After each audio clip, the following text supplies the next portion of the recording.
Commence primary ignition. I'm just not the hero type, clearly. What a piece of junk. Enterprise, this is the captain. I got a bad feeling about this. It's all part of the plan. Engage. Welcome back to Podcast 2 for 1. I'm your host, Donovan Thompson, with my co-host, Daniel Wingfield. and today we are joined by Dr. Bruce Hutchinson.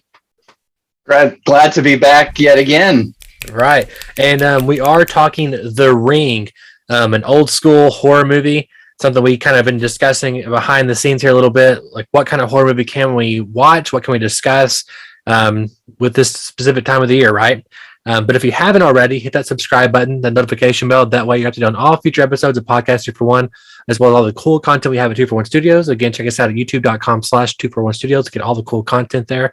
And if you didn't know, we are sponsored by Kapow Comics, located on 4047 East Kill Avenue in Sherwood, Arkansas. There we have collectibles, comic books, graphic novels, and of course, special guest appearances throughout the year. Kapow. Anyway, today we were talking... Yes. Did you watch the tape? Because like your face is completely blurry all the Yeah, time. I don't know, man. Yeah, You might have watched the Ring tape there. Well, it's not the internet, guys. It's not the internet. If you're watching on YouTube, Technically, I did watch it. I mean, if you... Well, I mean, yeah. That's right. I guess we all did, didn't we? We got... I didn't get no phone call, but we did watch it. I should have got a phone call like 15 years ago, but I didn't. Yeah. But, yeah. I mean, anyway, I was scared also. When this is, I guess, back in the day. This was a 2002 film, so we're at the 19th year. So we're kind of doing the 20th year celebration a little early. Which, better early than late. Better early than late, as everyone says. So I won't lie. When I was a kid, the first time I watched it, I was like paranoid for like 7 days. And then I was like, well, maybe they got it wrong. Maybe it's like 7 weeks. And then I was like, how many multiples of 7 do I have to be worried about here? 2009, Donovan's still freaking out in the 7th I went pretty year. What deep, if it was guys. 7 years? He's going to be an old man, but what if it was 7 decades? I went pretty deep. Anyway, I told Daniel this yesterday, I think, but I have to make the thumbnails for the YouTube channel, and I actively stay away from just anything about The Ring online, and like I always cringe when something pops up, and I'm like always like trying not to look, and I had to make the thumbnail, and it was like a really painful. It was like the only time it's been painful for me in like 94 episodes. I had to make a really uncomfortable thumbnail, and I had to make sure it looked good and high resolution and everything. So it was very uncomfortable. But anyway, I'm glad we watched this movie. It's one of those ones that has always stuck with me for very specific reasons, and I'm glad we rewatched it. Let's start talking about it. So, Daniel, you've seen this before, right? You saw it a long time ago when it came out. Oh yeah, this was like probably one of the first like officially like a horror movie I saw like as a young child. Like I'd seen like I don't know like The Others and Signs, but those are like kind of thrillery, psychological, and I would say this one definitely is much more close to your classic like jump scare horror film. So yeah, definitely this was like one of those early ones. I think I watched it with my mom. And I remember being, it was like a scary film. Like it was freaky, right? Like I don't remember it being like, I didn't wet my bed that night, but sure. I think, but rewatching it, I was actually like a little, cause it's just like, I grew up in this family where it was like horror movies, like might actually happen to you spiritually kind of shit. And so like, I have just this like general, like work, like I don't know, like just like a base level, my anxiety just raises. I don't know why, but just like this part of my kid brain still in there that's like, yeah, but what if it's real? And you're dooming yourself, But so I was like, I want my wife to watch it with me because for one, it's fun to watch movies with my wife. And then she was like, she wasn't feeling good last night. And I was like, okay, well, here we go, all by myself again. And I was a little bit like. I was just like, I haven't watched a really like a jump scare horror movie in a while. I'm like, I wonder how scared I will be. And was not scared at all. I would say there was a lot of times I was laughing at some of the things that I was just like, oh, like I think, having not been I don't watch a lot of horror.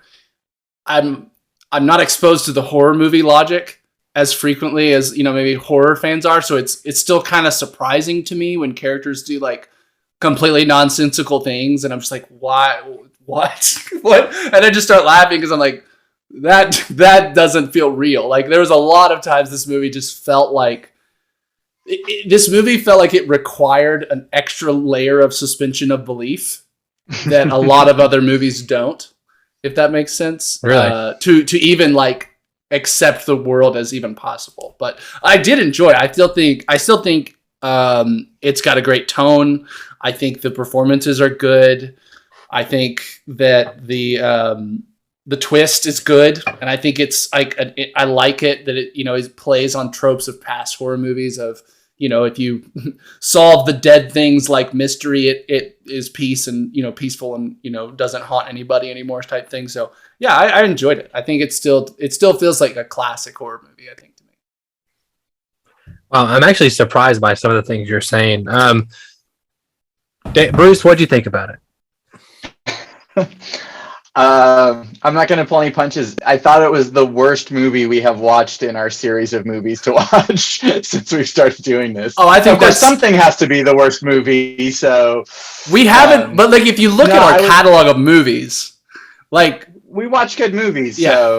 yeah. But is it the worst movie? Like, but are you looking at it through like a horror barometer though? Like, how are you looking at it? It was overall. I was surprised at how disappointed I was rewatching it. I mean, I watched it when it came out, and my wife and I watched it at some point after we met. But that was sometime in the last 10 years. It was probably 7 or 8 years ago. Sure. So watching it this time, I was just surprised at how like incomprehensible a lot of the story was, and sort of trying to follow what exactly was happening and put it all together. There are still some great moments. I am a fan of the visuals of the movie. I like that it's raining all the time. I still think the entire ferry scene with the horse breaking out and jumping over the edge is truly scary. I mean, it is like, it's very effective and it's well done. I mean, it's very believable. And of course, Naomi Watts is great. I mean, she had just come out of doing the David Lynch movie, Mulholland Drive, like a year before that, Mm-hmm. So it's kind of interesting to see that was, I don't know if that was like literally the next movie she made or what, but around the same time. So I thought she was good, and the kid is weirdly creepy, but there is an especially, like, kind of agreeing with Daniel, especially sort of large gaps of logic that even an average horror movie tends to do a little better. I'd also forgotten that Gore Verbinski had directed it, which was kind of funny. So it's kind of weird. It was an odd experience overall for me. So. And I think his next movie we were talking about this. His next movie, I think, was Pirates of the Caribbean 1. At least it came out the next year. So maybe there was maybe he made something in between, but like it was quickly before he became like the Pirates of the Caribbean like director and being known for that. Right. Yeah. So Donovan, you're surprised by our responses, so I definitely want to hear how you're feeling. Yes. Yeah, I mean, like, and what scares me about this movie, and I do want to ask you guys at one point, and maybe even now, what does scare you? And I guess maybe what scares you in movies versus what scares you in life, or maybe different things. But for some reason, the thing that scares me about this movie is a very specific thing, in the sense that I don't know what it is about girls or with long black hair and a white shirt or a white outfit, but it's something to do with like the messed up face. I think it's the face that gets me. Like The Exorcist, that one's like also hard for me to watch. Like, I mean, I can watch it, I'm fine, but it's just like, just something about it gets to me. And also the nature of like kind of like the unnatural staticky movement of creatures, that also kind of freaks me out a little bit. I say freaks me out, I'm fine, but it's that always kind of stuck with me, and I'm just not a fan of seeing the visuals of that kind of stuff. See, I was kind of like gearing up to watch it. I've been watching a lot of horror movies this month, which is kind of a little abnormal for me. I normally don't do a Halloween binge or anything, but I'm like, I'm going to this year. And I've been watching tons of horror movies, and I've been kind of putting off The Ring because I knew we were fixing to do this one, just because I haven't seen it in probably 10 years. and I've seen the sequel. I've seen the third one, which are not very good at all. And have you seen the most recent one, The Rings? It came out like 4 years ago. I've seen that one. It's not very good. And it's not surprising. I started to watch it, and I had a small moment where I could like fit 10 minutes in. I'm like, well, I'm gonna get through the opening, and then I'll watch the rest later. And then I got done with the opening, and then I was like, man, I'm gonna go home and watch it the rest of it right now, just because I'm really impressed by it. I think I like the cinematography. I like the acting enough in it. I think the kid, it's debatable. I don't really like the character too much of the kid, but I love the visuals. I love the tone of it. I think you said it's a jump scare movie to you, Daniel. And yes and no. Obviously, there's moments of loud music and like flashes of imagery, but I think what's scary about the movie is just like it's flashing back to these things we've already seen in the videotape, and like they really don't play really like say the Conjuring, where a character walks over here, there's nothing there, it walks there and walks back, and there's something there now. It doesn't do that kind of jump scare. It's really the imagery and the tone and this kind of stuff. And the story, I think it's fine. I don't think there's anything really too wrong with it. The only thing I thought was kind of weird is the dad in the bathtub with all that kind of stuff. I was like, okay, where did this come from? That's elaborate suicide, I gotta say. Yeah. Or the fact that he punches her and stands over her with the TV, and she chases after him, just saying, I know what you did, not being scared for her life when a large man just physically assaults you. I just thought that was... Well, I don't think that's the worst thing, but it's not the worst. I see a few things. I see a few things like that, but I think overall for a ghost story, I think it's fine. I mean, I don't know what's your standard for the Conjuring is, I think, really good, but I don't know. I think, Daniel, part of the genre of this is kind of going in and taking that suspense of disbelief. I started watching Scream earlier, and they poke fun of it. Yeah, they poke fun out of it, but I mean, like, that's just kind of the nature of some of these movies. And I don't know. It's just like anything. When I watch a horror movie, I'm watching a horror movie. I'm not watching a gangster drama or something. So. Yeah, I think the imagery is still decent. The video is still fun to watch. Although I thought it was funny that in the movie, another character refers to it as like a hokey student film. Yeah, I know, that was funny. So that was clever of them to sort of try to diffuse that a little bit. It has slightly that feel, but it is a fun, cool video. After they show it the first time at the beginning, I was like, they must have had so much fun coming up with that video and shooting it, because how often do you get to just do random shit like that? I want to know how they did like on a Hollywood movie, Yeah, I want to know how they did like the bodies that like it was the maggots that like morphed into like bodies in water. I don't know if y'all know that part of it. Or cool. I'm like, how did they get to like a effect? Yeah, maybe go to like a swimming pool and get people in like green screen suits just all flailing in the pool and shoot it? I don't know. Yeah. Well, I think the video itself, I think it's very creepy. I mean, I think imagery-wise, I mean, actually, if you guys remember, I made a short film called Cause and, where it's just shots of like characters fixing to do something. You never see an effect what the effect is. Yeah. And one of the shots is a horse's eye, which I did that from The Ring. So because it always stuck with me. But there's something. I think it's very creepy. And what's weird is I think the budget had to go to that video because it's a $50 million horror film, which is expensive, especially for back then, 2002. That's an expensive horror movie. And now horror movies are made anywhere between 5 to 15 million. And that movie is not super visual effect. I mean, other than the very last scene and like a few brief shots, it seems like it's cheap to make, I think a big part of the expense is the rain.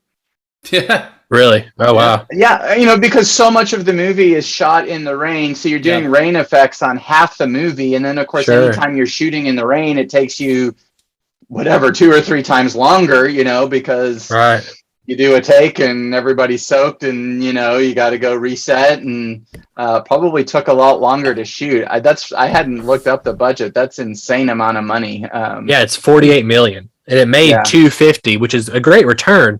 But for a horror film, again, that's crazy for back then it's super expensive. Maybe Naomi Watts was, more expensive back then too. Yeah. Maybe, yeah. I mean, there's no other than the dad. He's like the most well-known actor. I can't think of his name, but is he? At the time, I would think more than her. I mean, he's been in a lot of movies. Well, definitely even now. But anyway, let's kind of start breaking this down because I do want to kind of get into it a little bit. And well, before we get into it, can I ask you guys? The dad's name, by the way, is Brian Cox, who's on Brian Succession Cox now. Yeah. Oh yes, yes. I thought you were really talking popular. about the little boy's dad. Oh no! I was like, no. He's famous. I don't think that guy was ever in anything again. No, that's what I was like. yeah. Oh, okay. I just don't know that face. I guess He died 7 days after production. Can I ask you guys what does scare you in a movie? Because I think that also will lend a lot to this. Because what scares me is supernatural ghost stuff, like The Witch. The Witch bores me. Well, like The Shining, kind of boring. You know what I'm saying? Like, what scares you guys in movies? I definitely say I'm more on that side of like things that scare me are things that the closer you can bring it to feeling like it could happen in reality, I think the more scary it is to me. Because I think, when I'm watching movies, I'm always kind of empathetically identifying with things. And so it's like, if I'm, I do think The Witch is scary. Honestly, more so like from the dad's perspective of having these things happen to his children and trying to deal with it. And I think, honestly, even in The Ring, I think, one of the most kind of like unnerving parts to me, I guess, is when like her son watches it. You know what I mean? Or like the relationship that Ring Girl had and like the whole dynamic with her mother and like this whole like these ideas of mental health that seem like the whole backstory of Ring Girl seems so realistic to what could have happened at a time when mental health wasn't as understood, right? And I think that stuff's really freaky. I think the supernatural stuff doesn't, at least when it's this far stretched supernatural, I think, to me, this is like, it's less, I don't know, it doesn't creep me out as much, I think, just because I don't have a basis for reference for it in the real world. Sure. I think for me, movies are probably at their scariest when characters are trapped in some way, either physically trapped and can't escape a place, or are trapped in the sense that like nobody believes them, and especially like, a story where like someone's put in a mental institute because they're experiencing things that no one else believes, and and then and you can't get anyone to believe you or thinks that you're insane, and and you're not, and so you're trapped. I think those kind of things are especially scary to me. I don't know that supernatural stuff scares me. Whenever there's a movie that has like an evil force that's coming after people, I always feel like that's an issue. Like in my own head, I like imagine myself in those movies, and I'm like, it seems like when evil is coming after characters that if they're not afraid, they'll be okay, but they're always afraid. And so, I don't know. I have weird thoughts about some of that, but yeah, I think being trapped, and either emotionally or physically or psychologically in some sort of situation can be really scary. So do you enjoy a movie like Shutter Island? Like, is that like horror wise? Does that kind of, or is that a little too simple, I guess? No, I mean, I can, I mean, it's weird to talk about because, I mean, you kept saying like, oh, I find that scary. And then you're like, well, I'm fine, And I guess I don't know that I really find horror movies that scary anymore. When I was a kid, I was terrified to watch a horror movie. Like, I didn't watch my first horror movie till I was like 16 or 17 years old, and I was really scared to do it. I was at a sleepover, and all my friends were watching it, and I wouldn't watch. And then finally, movie? I just like, man, I can't remember the first one, but then the second time they were watching this really like cheesy comedy horror movie called Student Bodies. And I was even scared to watch that at first. And then I started watching it, and then like I wasn't scared of horror movies anymore. And it's actually a great first horror movie because it was such a comedy horror movie. And right. it was really cheesy effect, and so like someone gets their head chopped off and it didn't look that real, and I was like, oh, this isn't scary. This is kind of funny. I do like The Exorcist a lot. I find The Exorcist pretty frightening, maybe because it does play into sort of this idea of realism that, the whole world is normal except for just this one thing. One person in one room is, possessed. I do like movies like The Others, but I find them more fun at this point. It's just a good fun movie than it's been a long time since I really felt something was scary. I guess scary tends to be more dramatic now for me, Lars von Trier, Antichrist, that's terrifying. I don't know. But, yeah, I think unsettling is a better word I would use for a feeling I often feel in these kind of, is something unsettles me. And it's maybe it reminds me of something I have experienced a portion of, or something like that. When you were talking about being trapped, the recent Invisible Man movie, which I really enjoyed, but I wasn't afraid, but I was unsettled a lot. And it was that whole, no one believing her, her being preyed upon by someone no one even believed existed anymore. Stuff, cause that's I don't know, you can imagine yourself in that situation of something happening where no one believes you, I guess. But yeah, I don't think scary, what is scary? I can't sleep well at night. That, I don't think, the last time I remember that happening, I watched Diagnosis Murder as a child with that old Dick Van Dyke show, medical mystery show. It was about a murderer, setting up security cameras and killing people and broadcasting it to other people. And I was sure that night that there was a security camera in the corner of my room and that he was going to come kill me. But if I laid perfectly still, he wouldn't know I was there. That's the last time I can remember that happened. I was probably 9, but unsettled. I think there's a lot in the Vitch, whatever I want to say it, that unsettles me. There's some things in Get Out that were unsettling, whether it was imagery or just ideas, but Yeah, see, I watched Get Out recently, which didn't faze me at all, which, that's another conversation. But I watched Silence of the Lambs, I watched Seven recently in the last couple of weeks. Those things don't faze me. I've seen, all the Saw movies, those things don't bother me at all, but there's something about supernatural horror, particularly ghost or some type of, something like this, where there's something that's a curse or something like that always has affected me. It's in different ways. And while watching this movie, after I started it, I wasn't I'm scared to watch it. I was I want to keep watching it. I want to watch this now. And I was sitting there still watching it when she comes on the screen, that comes out of the TV. I was, obviously just very hyper focused, and I wasn't dicking around or anything, but I wasn't just terrified or scared. But that kind of movie still only affects me that way. I wouldn't even faze me with any other type of movie. I do want to later in this, I want to talk a little bit about, and we talked a lot about this stuff back in film theory and X, Y, and Z, but I do want to talk about the differences between watching it in a theater, watching it by yourself, why we watch it, and also what does it say about us?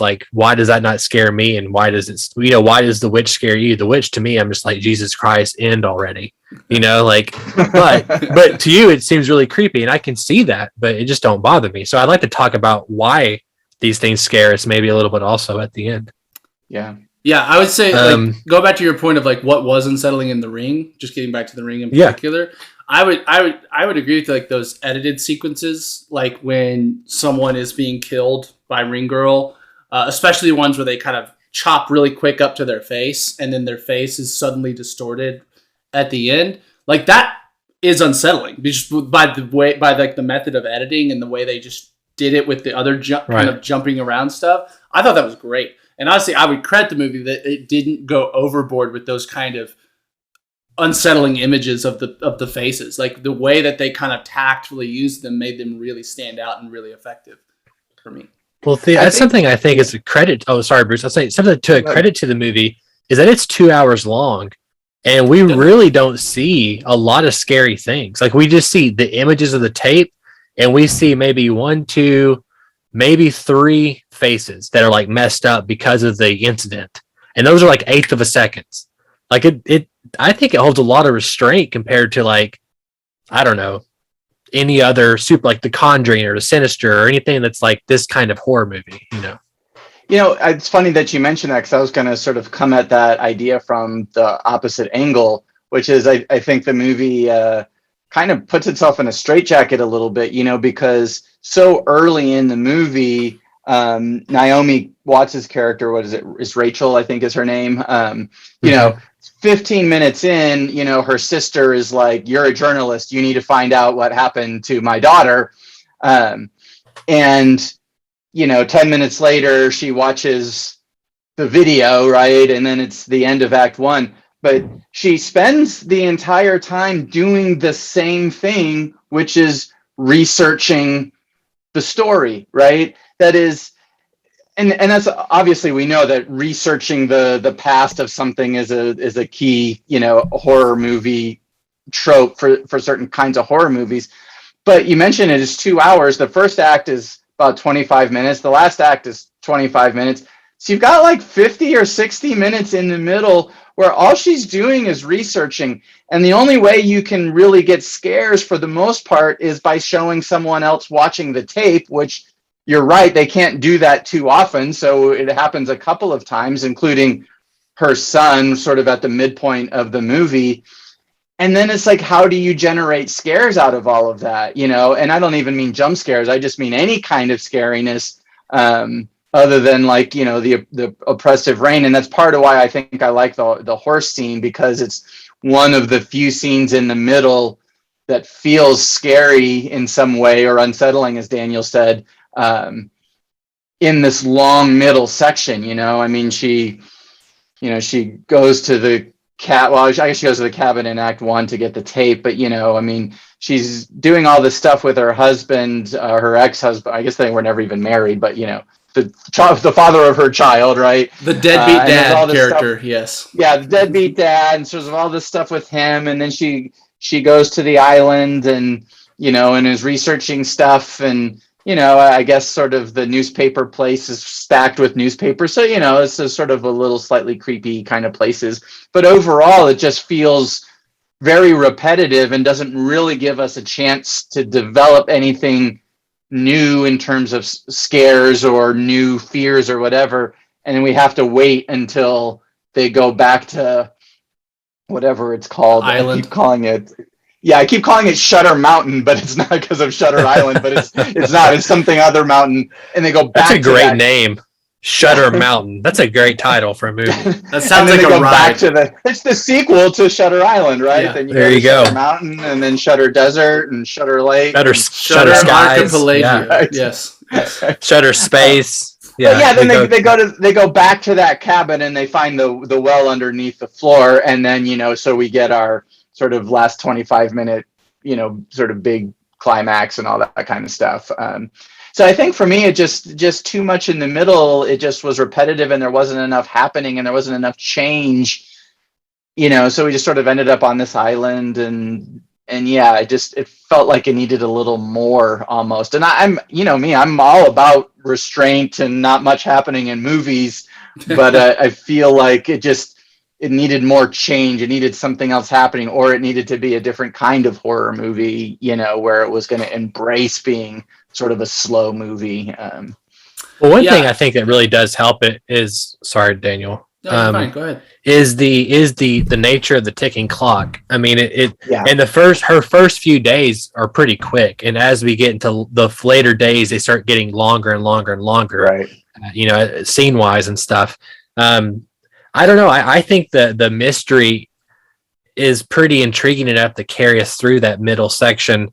And also, I don't know. I don't know what there is about it that really draws me to it. I think part of it is I think the cinematography is pretty well done, especially like even the scene where she goes, this may be in the beginning of the movie when she's watching the tape or the TV is going to come on. She goes to the fridge. And then she, there's a shot she's at where it's like basically over her shoulders to the hallway.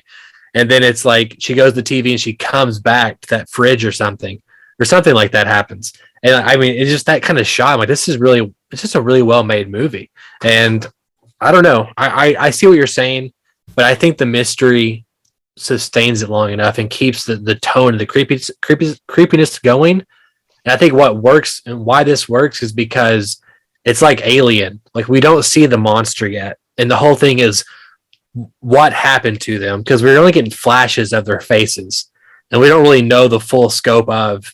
We've seen this before 10 years ago. We know her coming out of the well, like what she looks like, all these other things. Yeah. But like going in blind, you're thinking, what the hell is happening to these people? There's some mystery there. I definitely think this movie is maybe twice as good on the first watch because of the twist. I think the twist there, because I think you're right, Bruce, but I think that maybe that changes if we don't know what's coming. Because what that long stretch of investigation does is it puts all of our focus on the girl's story and solving what happened to her, solving her murder, solving her mystery. And so that, like, that feels like what this movie is about, because we spend like you said, like 50, 60 minutes doing just that. And I think there are some things that are creepy that happen in there. Like, she goes and sees like the best friend and she's like, you have 4 more days. You'll find out in 4 days, like, how she died. Like, that's creepy. That's weird. And, and like, it's not a coincidence that girl, that actress looked a lot like the Ring girl, but just in the asylum. Right.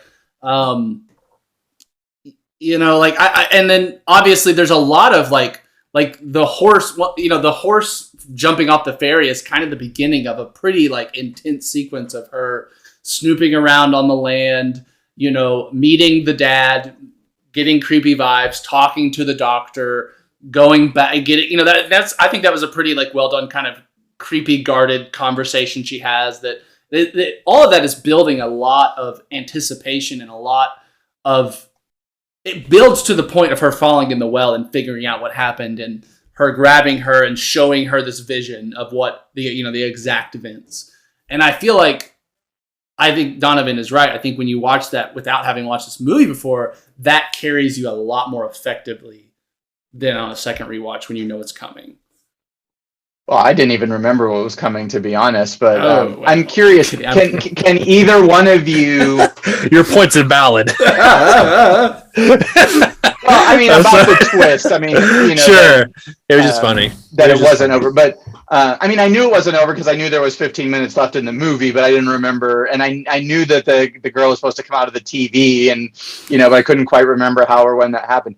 I am curious though. Can either one of you, in 1 or 2 minutes, actually tell us what the backstory is? That is, what after she's figured out what the mystery is. Like, can either one of you actually tell us that story?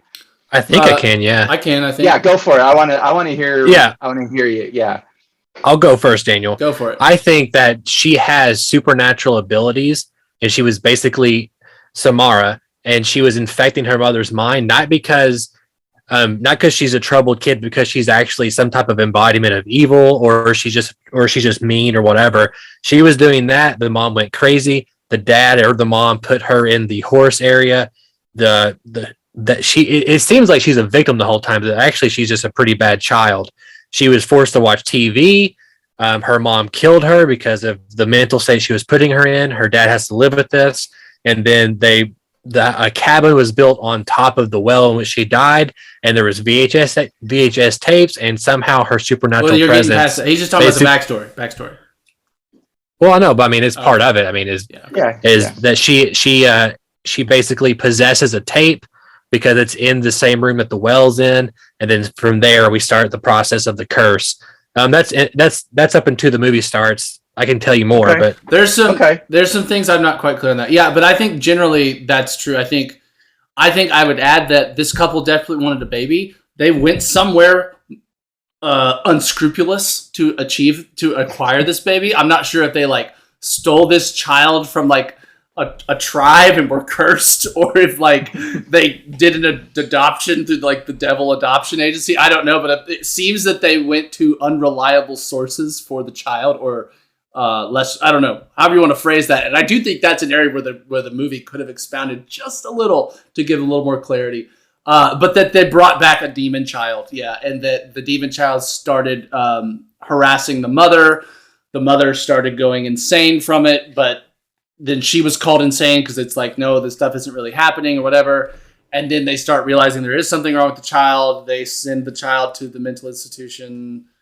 Nothing's working, and then eventually the mom kills the child, and then the mom kills herself, and the dad is left alone. But but the big thing I don't understand is, so they lived on the farm, and on an island with the horses, but then I guess they left the island to go to the well. That was like a different part, and I was like, I guess, was this like the vacation home maybe, or was this like a park they visited frequently? I don't know why the well was away from the island or where they were. That part didn't make sense. Or the fact that he apparently the dad checked out the tape from the mental institution where her records were, because it apparently was missing there. It was supposed to be there. At least the movie indicated that. And then somehow it got to the island, or not the island. It got away from the island. And then he's like, he had the tape. Well, where the tape that where the tape at the cabin come from is what I'm saying. Because that's like Donovan. We don't know. That's another, like Donovan said. As best we can guess is that a videotape sort of got imbued with the images because it was near the well. Yeah, okay. I can honestly, with the other supernatural stuff, totally fine. I can buy that explanation. I think that's like a very solid supernatural. It's weak, but I can buy it. I mean, compared to what though? I mean, like what compared to what supernatural horror movie is that weak? That's my question. Well, the reason that some of these things bother me. So first of all, I'll list what they are, because I'm, is one is, as Daniel pointed out, like where exactly did they get the girl from? Like, because clearly there is something problematic with how they got the child,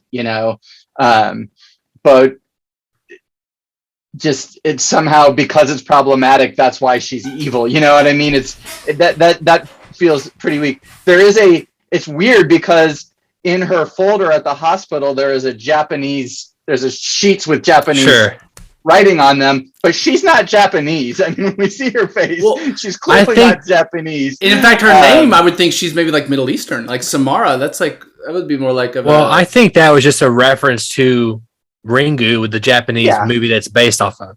I mean, that's just an Easter egg. Yeah, but either way, I know maybe it's a meaningless Easter egg, but so where does she come from, and why is, and then she just seems to be evil just because she's evil, which, and that's part of what's weird, because normally, and I guess that goes into the twist, but normally the whole idea is that you're researching what happened to the ghost to make them evil.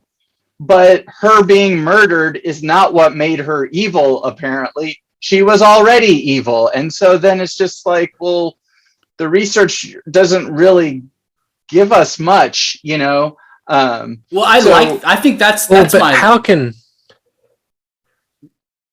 Okay. Yeah, it's a fun twist, but the point is that then all of this research kind of was pointless, right? Because, it's pointless, and I guess she thinks that she's found out the truth and set the girl free. So anyway, so there's that. Then, as Daniel pointed out, I was super confused by where the well was located, because they take a ferry to the island, but they can drive to the cabin, but somehow... You can drive your cars onto ferries, to be fair, and they can ferry the car across. So that but I mean, she drives straight to the cabin at the beginning of the movie. So the cabin is not on the island. No. I'm just saying the family could. I can. Well, to answer the cabin island thing, you don't shit where you eat, boys. You don't want to sit there. You don't want to kill someone where you live close to your house. Why would you want to do that? Do you just leave a body in a well? Bring her somewhere else and push her. I would, compared to my backyard. I'm not gonna let you kill somebody for me, Daniel. So that's the second thing. So the third thing is, now I forgot the third thing. I had it there for a second. It had to do with the mom. So when is the girl in the psychiatric institute? So is she there after she's in the barn, before they check her out just to kill her and then never bring her back? And I mean, at some point, of course, most horror movies have a leap of faith, but, and then I'll say one other thing and then I'll finish that thought. Sure. The boy is clearly psychically connected to the girl and knows everything, and yet the mom just never asks her, asks the kid what is going on. The kid knows everything. So but there's my point. Yeah, go on. I got answers for all this. Go on. I know that you're like, hey, you got to suspend, disbelief. But when the movie spends so long just on the research part, it kind of feels like the research should be pretty, airtight. Like all that plotting should be pretty airtight because we spend so much time focused on it. And so as the movie's unfolding and I'm trying to figure these things out and put it together, and why the horses are dying, which again is sort of like, well, I guess they're just that, they're affected by the evil, but there's just sort of all these things, and it just doesn't feel like the lines are very carefully drawn, which in some movies I wouldn't mind. But when I'm spending an hour following a character, drawing those lines, and then I can't quite follow where they go, I just start getting frustrated, And again, the ending is the last act is fun and has lots of good horror stuff, but that's just part of why I got frustrated with this whole hour of research, because I go, they finally get to the cabin with the well, and I'm like, I'm not sure I really understand this any better than I did at the beginning. You know what I mean? So anyway, that's no, where I I'm mean, coming from. Those are valid. I think a couple things. One, I don't think there's any super inclination that she is going to ask her kid what's going on, because I don't think it's apparent to her he's got supernatural abilities. I think by the middle or end, it's kind of like, I think since he watched the tape in the midpoint of the movie and she's also experiencing connection, maybe if there is something there, she's like, okay, he's just experiencing what I'm experiencing, so there's no reason to ask him. If I don't know, then he don't know. And I think that, well, here's it's a plot thing that's, I think, can be explained away that I have an issue with. Why does she keep experiencing things after she's made the copy of the tape? If that is your salvation, then why would you experience things until the 7 days are up? Even if, granted, this is horror movie logic, so the curse logic, but I think the real answer is that the reason why she is going through all this research and the reason why she still experiences these things is because Samara does want out of the well. I think she wants out of the well because it's explicit at the end. He's like, why did you do that? Even though she was causing issues, in the well, it appears that she can cause way more afterward, even though that's one thing I wish we could see what she can do different out of the well than inside the well. Because I feel like that would give more reason of why she's doing the research, why she's experiencing things. Because from all accounts, what happens to the dad is the same thing that happens to all the other characters. Yeah, right. Totally. Yeah. But I do wish there were, and it is addressed in this, and I don't want to do this. I do this a lot on these, but in the second one, that is the plot of the second one, is what she does differently now that she's out. But I think it's a problem with the first movie. Yeah, I don't think the first one necessarily. I do think, like you said, there's some things they sacrifice almost for the twist that they could have. I don't think they needed to, like with some of that logic jumping. And I agree, Bruce. I do think that there is a level of because we spend so much time with an investigative reporter trying to figure this out, there's this idea that we should be able to be figuring it out with her. And even, honestly, even her jump to the conclusion at the end that oh, I made a copy. To me, that's a I'm like, okay, but I don't know, would there be something else you could have done that could have been it? Maybe, I don't know. And then I guess the whole idea that you have to spread, I don't know, that to me is a little bit flimsy. As just an immediate assumption. She's like, what did I do different? But she freed Samara. That's what she did, Yeah. So, she also went down in the well. She did different. Yeah. Exactly. She, instigated the death of her father in some ways. You know what I mean? There's a lot that it could have been, and she kind of, and I guess that's a little bit of that horror movie logic of the character jumping to the correct solution at just the right time, of course. And that didn't bother me as much. That's okay, because that just sets up the twist and allows us to have some fun. And I do agree that the boys, I wish they would have done something to explain the boys' connection with Samara, because he exhibits that before she ever watches the tape, when she's having that first conversation with the teacher, and he like drew the pictures of his cousin being dead a week before she died, right? And we get that little we drew this a week before that. So I do wish there was a little more explanation there, and I did feel like he did not feel like a realistic child to me. Like I don't know what age he was supposed to be, but he felt like a way too grown up version of that. Without, I mean, he does. He seems like he's doing her like ironing her clothes and shit. You know, yeah, I like that part.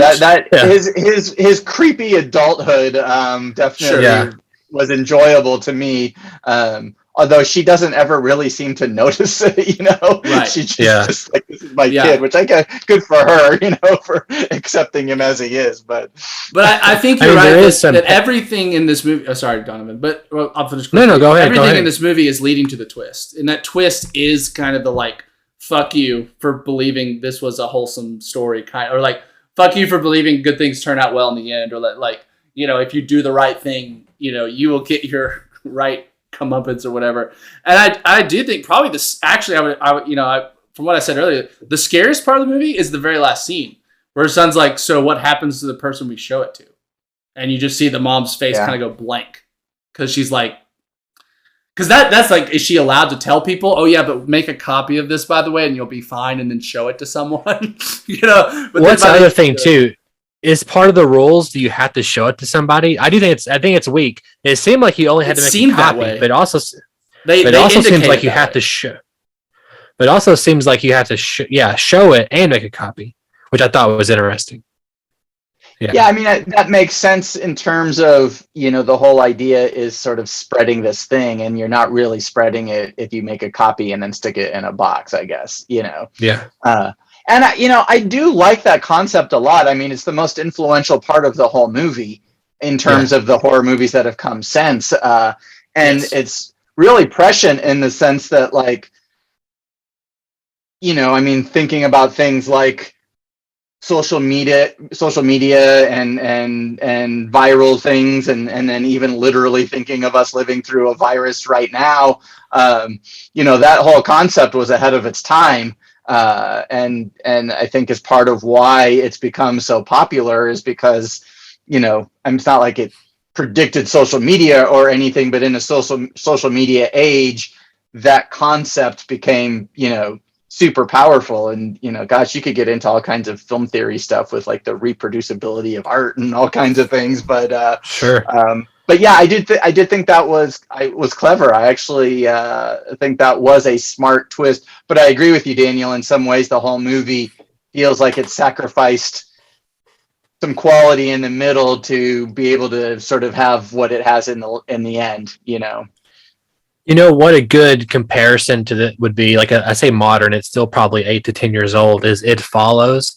It's literally. You know, it's like a parable for STDs, right? You have sex and this monster comes after you afterwards and you keep passing on to the next person. What's interesting about that movie that's different than this one is that it has no sense of research or what's happening. And it's all about getting to the next, like, how do we get away from this thing? So it's like the exact opposite, but also using the same kind of curse, essentially, in a way. Well, it's smart in that however you want to put it, the tape, right? I mean, it's not a tape, it's a person, right?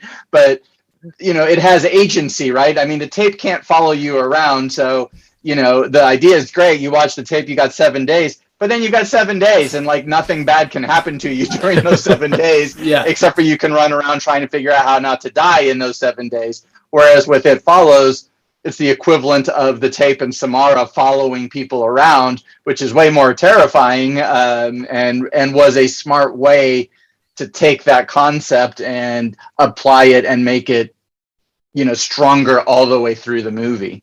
No, we talked about this last week and mentioned it when we were talking about this film, and I think it's an interesting discussion. But, you know, we talked about how this movie, like, It Follows is a great example, but, you know, there was another movie, you know, one of our old professors produced called Bedeviled, which was the concept when he literally told us about it was it's the Ring with a smartphone app, right? You download the app, right. You can't take it off in 7 days, you die or whatever.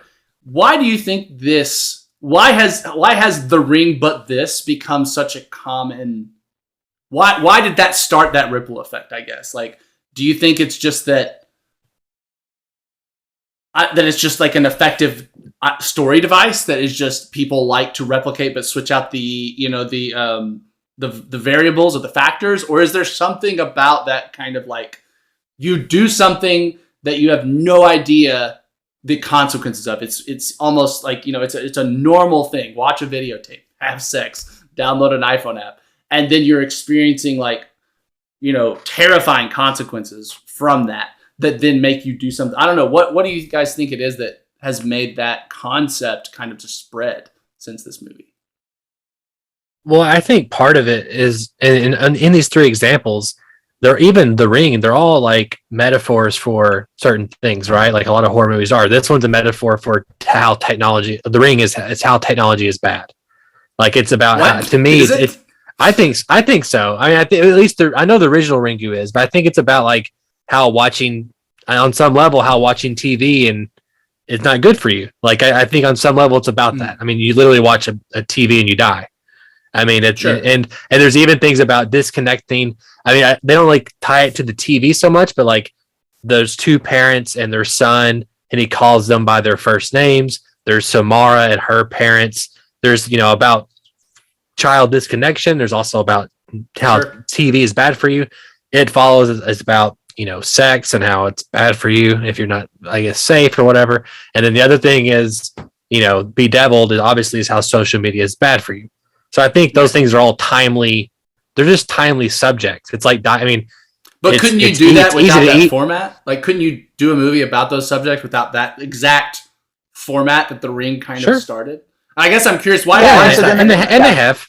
Yeah, and they have. And I think Donovan's answered the first part, and the second part I think is that whole viral concept. I mean, it's, I think since the invention of social media, that whole idea of something being viral has never quite left us, right? And if anything, it's become more powerful as we actually live through a virus, and the ways in which the things we do ripple out to other people and affect them, and then how that ripples out and affects other people.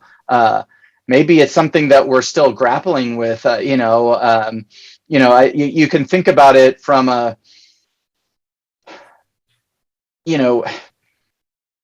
there's sort of different stages of technology, and you think about obviously things like the Black Death or the plague, in the Middle Ages. But overall, like part of why, the Spanish flu in the beginning part of the 20th century probably was so scary is because we were just in the beginnings of easy world travel, right? I mean, we had airplanes, people were just starting to fly, and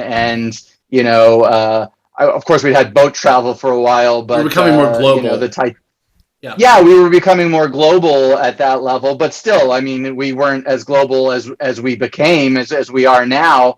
And then, of course, with the internet, you have, sort of the global reach of any concept or idea through the internet, right? And so now we live in this world where no matter what, anything anyone does can literally spread everywhere. There's sort of no stopping it because of the connections of the internet, because of the networking of social media from one person to another. I mean, it's sort of like the 6 degrees of Kevin Bacon, right? Like, if you look at social media, within probably less than 6 degrees, you're friends with everybody who is on social media in the world. You're probably just a couple of steps removed from all of them, and then again, you get the spreading of a global virus, really for the first time at the level that it's happened, I think. Again, the Spanish flu, but the speed with which this has happened. I mean, I think all of that's still something that we're probably wrestling with, in terms of this 21st century interconnectedness of everything, and what that means for us. I don't know. It just seems like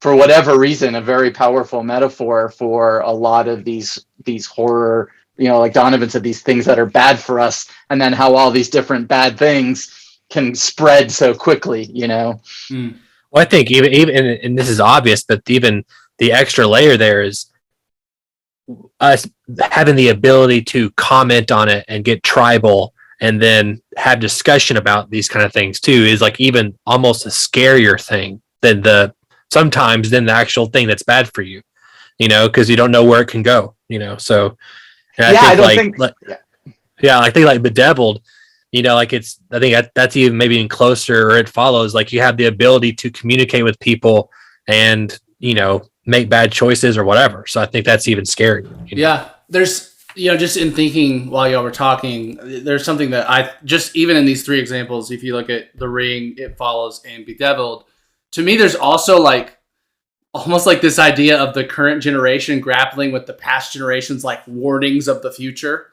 You know what I'm saying? Where it's like, oh no, technology, bad for your brains. It'll melt your eyeballs. Don't do it. Don't watch too much TV. Don't be on the computer. No video games. And then it's like, oh wait, actually, you know, you can watch a lot of TV and be perfectly healthy, actually, and, you know, have a really good job because you watch TV, or, you know what I mean? You can have a job because you play video games. And then there's like, I don't know, like there is something that I do agree that there's like this idea of like, there's almost this like harbinger like idea to these movies, like, but we thought it if this happens, but have you thought about what if this happens? Like kind of this like, yeah, but if you have sex, what if something kills you for it? Yeah, but what if social media is the devil? Literally. You know what I mean? Like, but I think what's interesting is that what's viral now is actually dangerous, right? I mean, whether it's literally the virus or everything that's coming out about Facebook right now in terms of, you know, this spreading of conspiracy theories and all these kinds of things. And, you know, I mean, in some ways, again, we're at this point where, you know, the real world seems scarier than horror movies, you know, but I can see sort of a new wave of these kind of movies exploring all this stuff, you know, in sports, and, you know, how ideas become viral, how disease becomes viral, you know, all these things. You know, I think we're not done yet with this kind of movie. I would place a substantial amount of money that I would theoretically have if someone would take this bet that in the next 10 years there are going to be some doctoral theses about horror films before and after COVID-19. And tracking, I mean, there's going to differences. I mean, yeah, even just movies in general. Movies in general. So. But I think horror, because we're playing on this idea of fear and death, and that became more of a reality to so many more people during this. The uncontrolled, like something I can't control coming to kill me. You know, I think there will be. You know, I think it's maybe going to take a decade to really maybe even be able to have enough sample data to outline exactly what happened, but I would not be surprised. As a side note, I think there's an interesting conversation. Well, how will movies incorporate the pandemic, or will they incorporate it? And should they or shouldn't they? And like in terms of, do they reference it as an event in history within the movie, or do they like, you know, like example, we've got this Marvel TV show's coming out, and in that universe, it's never happened, the pandemic, and it's like kind of like fairy tale land, right? Like it's something that we don't go to, but there's some interesting conversation there. Should you, shouldn't you? It's almost like even like example with the George Floyd stuff. It's do you still have machismo cops trying to break the law like Lethal Weapon? Because I love that kind of stuff, or do you not? Because it could set a dangerous, maybe set up some type of precedent of something. Who knows? So there's an interesting conversation there with the pandemic for sure, and movies in general. Yeah. So, I mean, I feel like we did The Ring pretty well. I mean, we didn't really break it down scene by scene or anything, but I feel like we broke down the big chunks, right? For 25 minutes, she watches the film. 60 minutes, she researches it. 25 minutes, people die. You know, I will say from kind of the more analytical thing that we've done in terms of acts and sequences, I will say that part of how it plays into kind of my criticism of sort of this boring middle is, you know, there was this sort of, you know, 3-act structure, and this guy, screenwriting guru, Sid Field, you know, who's like 30-minute first act, 60 minutes middle, 30-minute last act. and that pretty quickly people were like, you can't just do full 60 minutes middle act, you need something, right? And so he kind of put a midpoint in there, but most smart filmmakers understood you needed more than a midpoint, which is why even when people talk about 3-act structure, so often they're actually doing 4-act structure like we've talked about in our classes and stuff, because they just instinctually knew you needed something more at that midpoint. And the weird thing about this movie is it has that midpoint, which is the kid watching the video. The thing about it is it changes nothing, right? Yep. It literally changes nothing because she's going to die first anyway and won't be around for it. And she still has to find a solution to save her own life. And then really there's just a little twist at the end, right? She has to make a copy in order to save her son's life. And so even with that 60-minute middle, I think a lot of movies, whether they're conscious of it or not, come up with a bigger change in the middle. I mean, when we write and how I teach, it's like you need a new goal, you need a shift in goal, and that clearly doesn't happen here. But even when people sort of instinctually do it, they kind of figure out that they need a new direction, and that generally creates like a new goal. And it's one of the few movies that I've broken down where when we get to that midpoint, it literally changes nothing about the movie at all. And you're right. Just keeps going exactly the same way as it was before. Very true. Yeah, the only thing it really does is escalate the it escalates the stakes a little bit. The stakes are a little higher, but the goal, you're right. You're right. So, theoretically, totally right. she would have done the exact same thing whether or not he watched it. She still would have gone to the island and all that kind of stuff. What if at the end of Act 1 he had watched the tape instead of her? The boy. What would that have done to the movie? Yeah. And then she watched it at the midway point? I don't know. It occurred to me that if the stakes immediately were she has to save her son instead of she has to save herself, wondered how that might change the movie. I think you probably then have to devote half of that middle act to her believing her son, to experiencing events that convince her, which I think you might actually make a much more compelling version of this.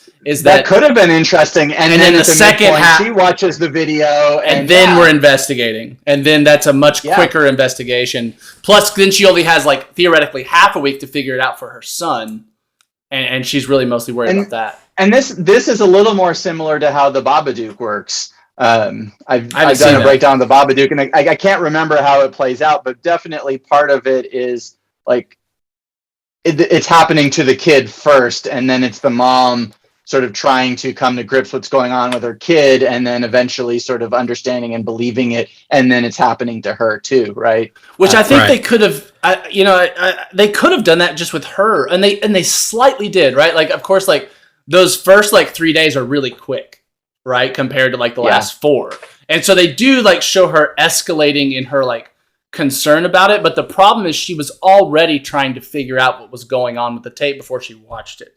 She watched it intentionally. And so like, it wasn't like, oh, I watched this tape randomly and whatever. And then 3 days into the week, you're like, holy shit, this is real. Yeah. So I definitely think they could have, even just some little tweaks there could have made that middle act a bit more interesting and dynamic. Yeah, I think you're right. And you could even tie it she's discovering her son's abilities also. Or something like that. I feel like connection. That could have been something they played with in a more substantial way, or given some more depth to Samara, even without, having to make her. I don't know. They could have given the son some legwork with the plot instead of making the mom kind of be the vehicle of the plot the whole time. Yeah. I do think. Thinking about it a little more, you could make an argument that in that middle act, before and after the midpoint, that maybe her goal sort of before the midpoint is to convince her ex-boyfriend, because he is calling her to tell her he believes her as her kid is watching the video. And then maybe then if it is 4 acts, right, then the third act after the midpoint is more directly about the research. But she's also doing research when she's trying to convince her ex, and she doesn't really spend a whole lot of time trying to convince him. So if that is the separate goal between Act 2 and Act 3, or if there were 4X, it's still pretty weak. It doesn't give you enough change in the middle to make it feel like we're getting something new. And I agree with you guys. I think that doing stuff with the kid, or I think there's a lot of stuff that could have animated what would have been a second act in a 4-act structure, kind of after the act 1 climax to the midpoint. It does get interesting because then you would have to figure out what's the thing that, and maybe it's just showing somebody. Then maybe that's the haunting part. You don't make a copy; you just have to show somebody else, and that's how you survive it. But then, how would you die though? So I don't, if the kid Also, watched it first, then how would he make a copy? You know what I'm saying? So honestly, it starts getting. Yeah. No, I'm sorry. Yeah. Go on, Daniel. I was going to say, no, I'm done. Ultimate virality is actually the opposite of what Samara wants, because theoretically, everyone in the world could watch it and then show it to someone else, and one person would die, like the last person to ever be shown it wouldn't have anyone to show it to unless a baby was born in the next week, But eventually she's getting one person a year to kill because it's completely saturated. And that's another saturation points. That's another way It Follows actually does a better job, is that after it kills a person, the last person, it goes to the next one down the line. So it's like you have to keep making a link chain to get away from it. So that's and I do I think also the beauty of It Follows is it doesn't try to be so complicated. I think it just is sure, you do this, you die, and you pass it on. And the problem with The Ring is it because it's trying to set up this twist, it's trying to almost over convince you that this really convoluted, complicated backstory is the key to everything. And I think if they had just gone more I think they could have done that with a lighter touch and still made the twist effective without having to just get so kind of bogged down, I think. But it's kind of how I was feeling. Yeah. I'm just kind of I agree. And that's, that's a great way to put it in terms of it just being overly complicated. Because you're right. It Follows is pretty simple. Now, of course, that there is this genre of sort of researching the past kind of stories. But yeah, I mean, it just gets back to sort of how I felt at the beginning, which is that we get so caught up in that research, we kind of maybe lose other opportunities, for making the movie effective. Well, see, that's also though my favorite kind of this kind of horror movie is the research part of it. Like I just rewatched Sinister, and my favorite part about that is figuring out what the information about the demon, figuring out why it does what it does, how it does what it does. For some reason, funny enough, that's why I like serial killer stuff. I want to know why they do what they do and why and how they do it. So when it's done well, it's great. I agree. And I think that's that's an interesting point going back to what you said in the beginning of this podcast, Donovan, about what scares us, right? And it seems like going back to this, kind of what freaks you out is the unexplained things that you can't finally. And to The Ring's credit, and even It Follows and the others, why is she doing this? No one knows. How do you stop her? Theoretically, we can't. There's just it's ambiguous to how do you stop this evil or how do you stop this force. And I agree. I think there's a big reason that kind of point in a horror movie is so common. It's we go back to these ideas we talked about in class about the dawn of man and survival instincts, and the unknown is scary. What we do not know is a threat. And so discovering the unknown, being able to quantify the unknown, brings us control back, brings us power back. We feel safer. We feel okay, I know what's going on. I can protect myself better. So, yeah. I'm smiling because you just cracked me open like an egg. I'm he did it. He solved it. To be fair, my wife has a master's in mental health counseling, and so I basically do too. So, yeah, that's how it works. That's 6. You share a degree. She also basically has a master's in film. That's how marriage works. It's one of the perks. Yeah. Yep. No, you're probably dead on there. To me, the fun part about that movie is the investigative part and figuring out the thing, and then the parts I don't like are the parts that I don't understand. Yeah. So, and the movie is okay with you not understanding, or is intentionally letting you not understand. Yeah. So Donovan, what was you said earlier that you wanted us to come back to an issue at the end to sort of wrap up. I can't remember what the question was. I think it was this topic of Why do different things? Why does Yeah. supernatural scare Donovan? Where we kind of commented that it's more like the more realistic horrors are a bit more unsettling or a bit more And yours, Bruce, was the idea of not be able to maybe escape your own mind or the uncertainty of questioning your own reality. Or even being trapped literally, like, I mean, like a claustrophobia kind of thing, where you can't escape a place, and you're trapped there.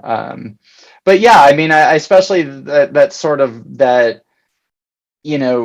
anything that has to do with like not being believed or sort of, having your sanity questioned, because it's sort of like, and I'm not sort of saying this is wrong necessarily, but obviously, like, if your sanity is questioned, then suddenly, legally people can just do whatever they want to you, basically, right?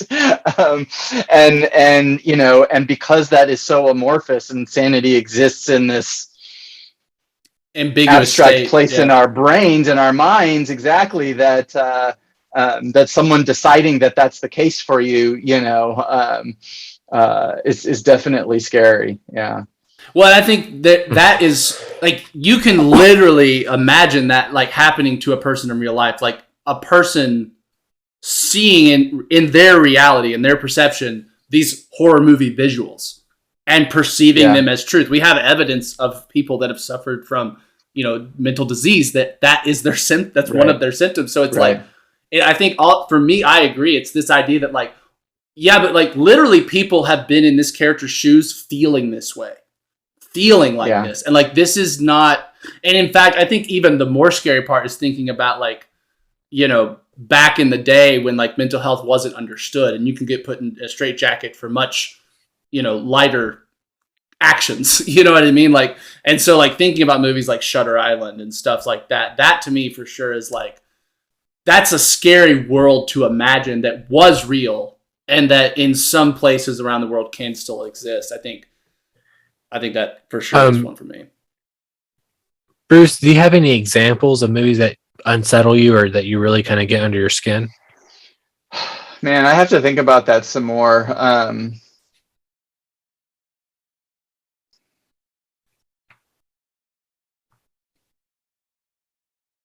I did like I like the Babadook. I mean, I think in recent years the Babadook's a very effective, unsettling movie. Have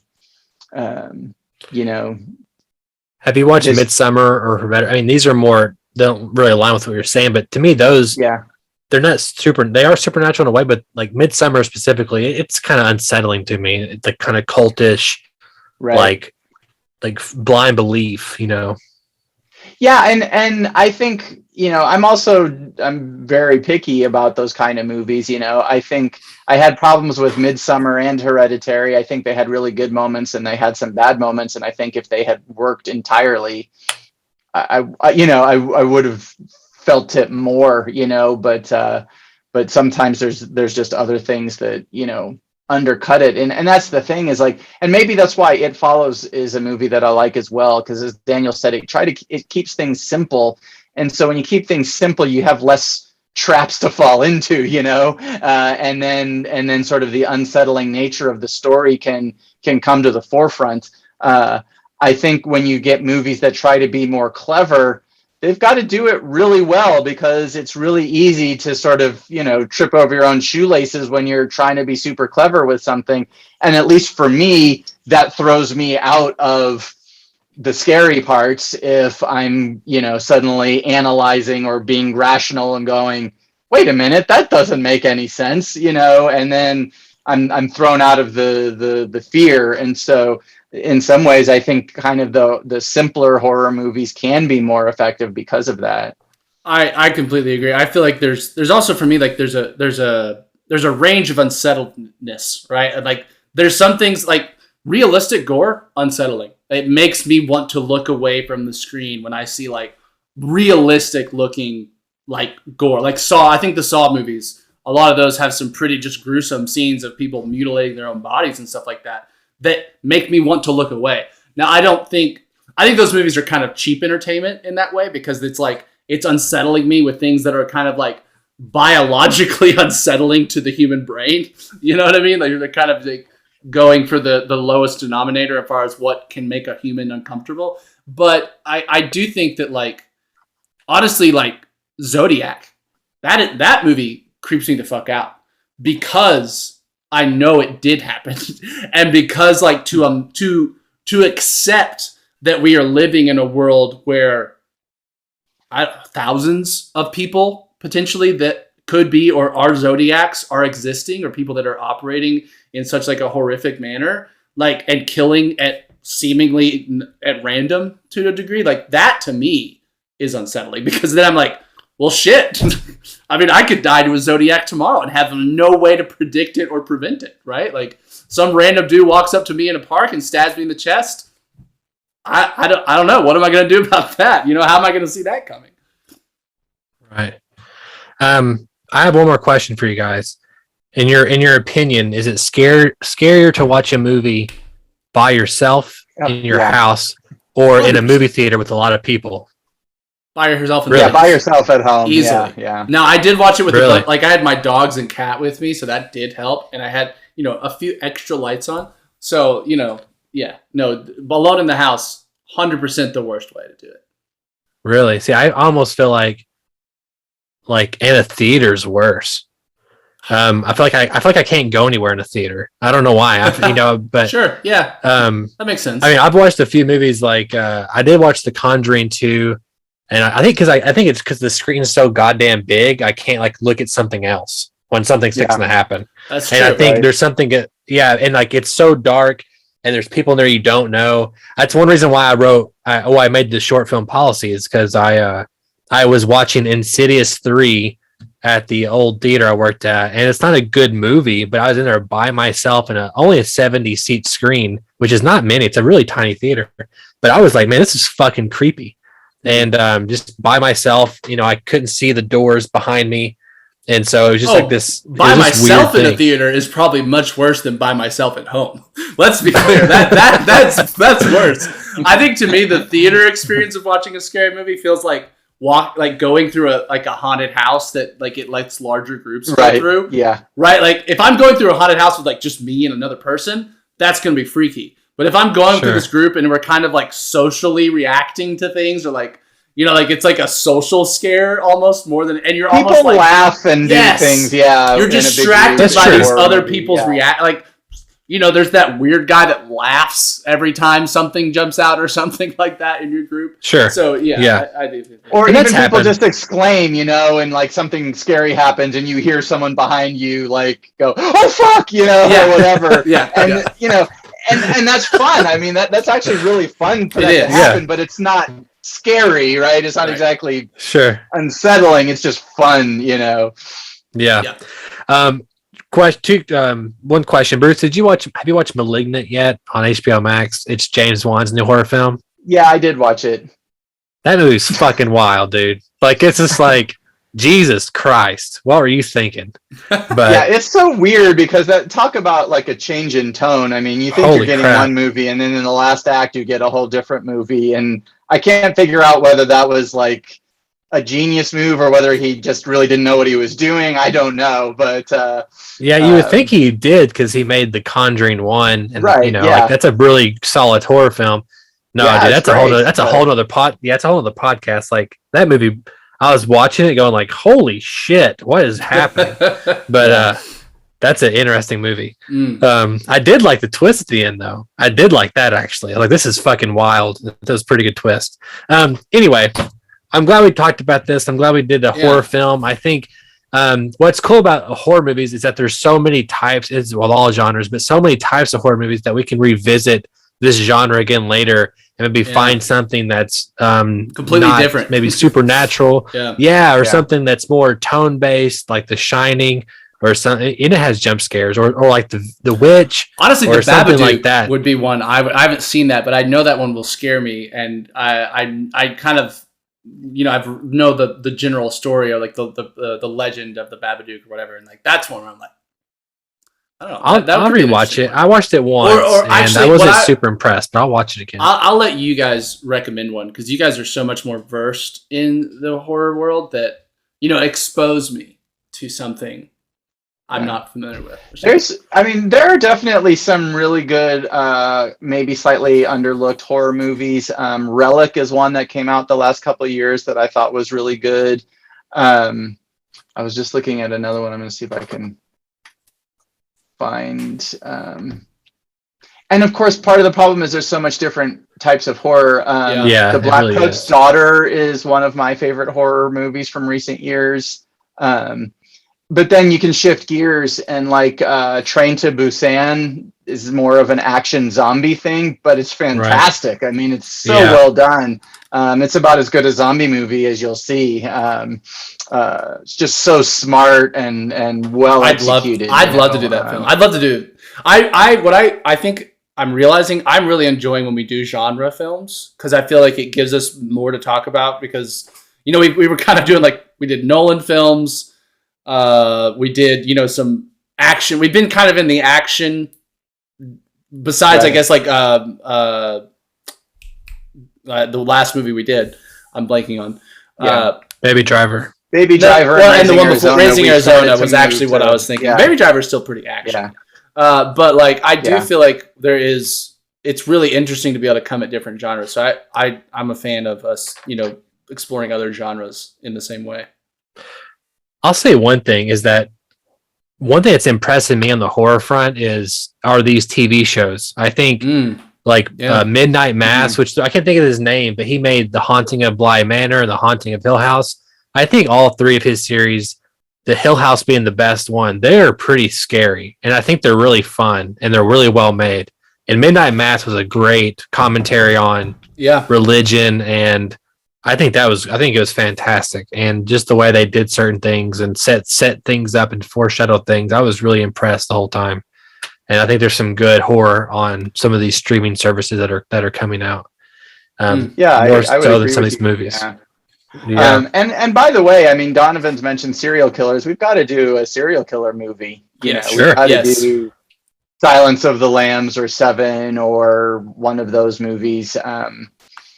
Katie had never seen Seven, and I finally got her to watch it last week, and I was like, trust me, this is one of the movies, I know you're going to love it, because it's a great movie.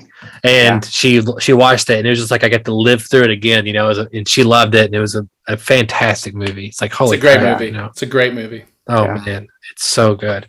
But anyway, no, that's great. Daniel, how can our listeners write into us? Listeners, you can write into bit.ly/241mail. I'm sure we'll have some opinions. I also feel like horror is one of the most opinionated fan bases of film heads, cinephiles that I've ever experienced. There's just some really big divisions in what's good horror and what's not. So I would love to know, how do we do? How do we do reviewing The Ring?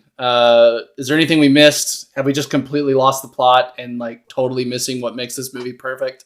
Let us know. bit.ly/241mail. And I would love some suggestions for our next film, our next horror film, anything. Drop a suggestion. Maybe we'll do it. Maybe not. And of course, if you can't hit up our bit.ly, you can always find us on youtube.com/241studios. There you can like and subscribe and leave a comment in the comment section below.